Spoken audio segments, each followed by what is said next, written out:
पहली नजर में तुमसे पसंद कर लिया और उसने तुम्हें, और इस लव एट फर्स्ट साइट को तुम मोहब्बत कह रहे हो, तो हो सकता है तुम गलत हो। क्योंकि यार पहली नजर में तो हमें एंटीक चीजें भी पसंद आ जाती है, पर हम उसे घर में रखते हैं दिखावे के लिए। बस क्योंकि देर रात तक तुम दोनों ढेर सारी बातें करते हो और इसे तुम मोहब्बत समझते हो, तो हो सकता है तुम गलत हो। क्योंकि यार अकेलेपन के मारे तो दो अनजान मुसाफिर भी एक दूसरे से बात कर ही लेते हैं।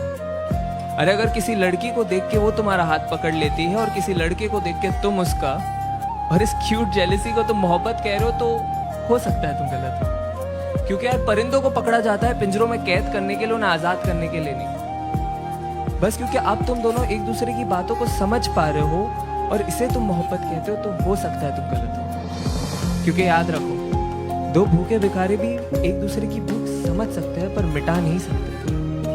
अरे अगर तुम एनिवर्सरी का सेलिब्रेशन हर महीने कर रहे हो और इसे तुम मोहब्बत कहते हो, तो हो सकता है तुम गलत हो। क्योंकि दास्तान इश्क को बयां करने के लिए साल का कोई नंबर नहीं चाहिए होता। अरे बस क्योंकि तुम उसकी इंस्टा स्टोरीज का और वो तुम्हारे स्नैप स्टोरीज का हिस्सा बन चुकी है और इसे तुम मोहब्बत कह रहे हो, तो हो सकता है तुम गलत हो।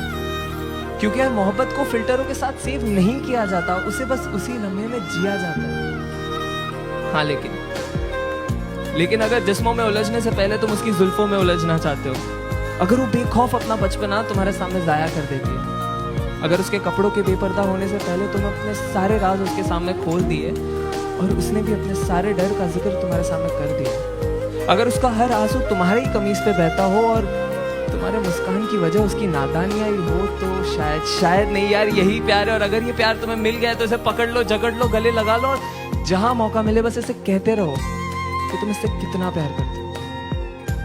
क्योंकि ऐसी मोहब्बत से मुलाकात होने में जिंदगी का काफी लंबा अरसा बीत जाता है।